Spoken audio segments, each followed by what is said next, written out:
पहिल्यांदा आपण तेल आणि तूप एकत्र घेतलं आहे, त्यामध्ये घालायचं आहे आपण अर्धा चमचा जिरं. त्यानंतर इथे मी काही खडे मसाले घेतले ते घालूया. लवंग, वेलची, दालचिनी, चक्रीफूल आणि 2 तेजपत्ता आणि दालचिनी पण आहे याच्यामध्ये.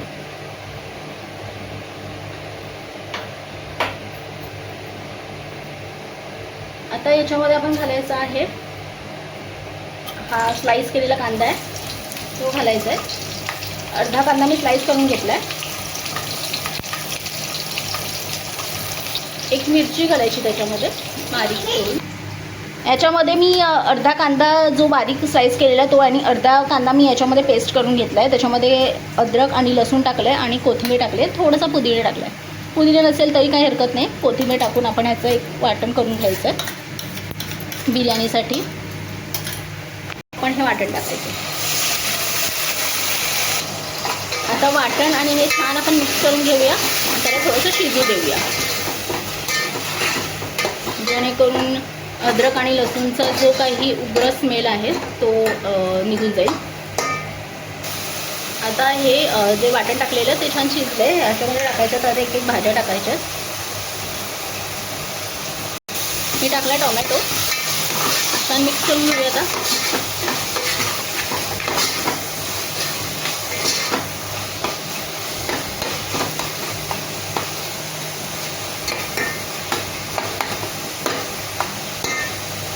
आता याच्यामध्ये आपण ही फरसबी, गाजर आणि शिमला मिरची आणि मटार ह्या भाज्या घालूया.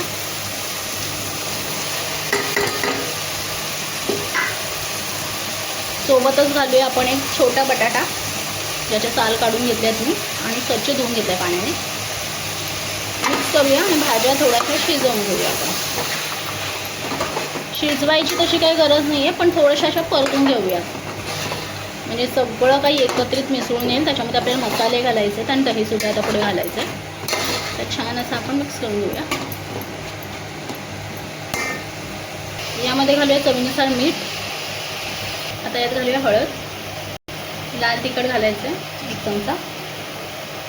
इथे 1 चमचा मी धणा जिरा पूड टाकते. काश्मीरी रेड चिली पावडर रंग छान येण्यासाठी. शेवटी इम्पॉर्टंट एक मसाला तो म्हणजे बिर्याणी मसाला घालायचा आहे. टेस्ट त्यानेच येणार आहे. सर्व मसाले छान मिक्स करून घेऊया आणि याला सर्व मिक्स करून घेऊया आणि सगळ्याला लागतो मसाला. किती मस्त अशा भाज्या दिसत आहेत बघा.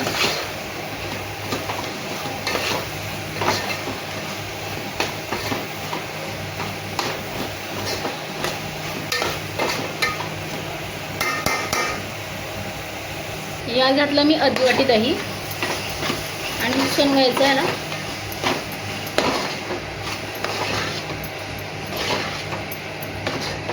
अप्रतिम रंग आलेला आणि सुगंध खूपच छान येतो. आणि तो भिजत घातला होता 15 मिनटं पाण्यामध्ये बासमती. तर पाण्याचं प्रमाण असं घ्यायचं की आपण टोपात शिजवत असेल तर जेवढा आपण तांदूळ घेतलाय त्याचं आपण 2 पट पाणी घालायचं आहे. आता आपण यामध्ये टाकला भात आणि छान मिक्स करून घेऊया हे सर्व अलगद हाताने. आणि त्यानंतर आपण दुप्पट याच्यात पाणी घालायचं जेवढा आपण भात घेतला होता.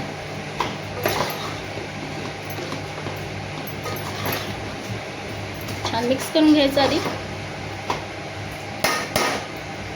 आता यात आपण पाणी घालूया.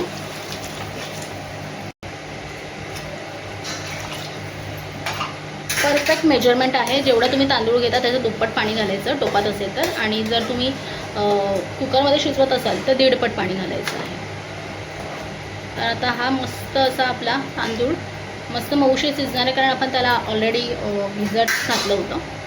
तर आता आपण याला झाकण ठेवून मीडियम टू लो आचवरती शिजवून घेऊ. तर बघा 15 मिनटं झालेली आहेत. तर आपला मस्त असा पुलाव रेडी झालेला आहे. तुम्ही याला पुलाव म्हणू शकता, बिर्याणी म्हणू शकता, टेस्ट सेमच येते. तर तुम्ही सुद्धा चमचमीत पुलाव बिर्याणी करून बघा. आणि व्हिडिओ आवडला असेल तर लाईक करा, शेअर करा आणि माझ्या चॅनलला सबस्क्राईब करायचं बघा. Bye bye.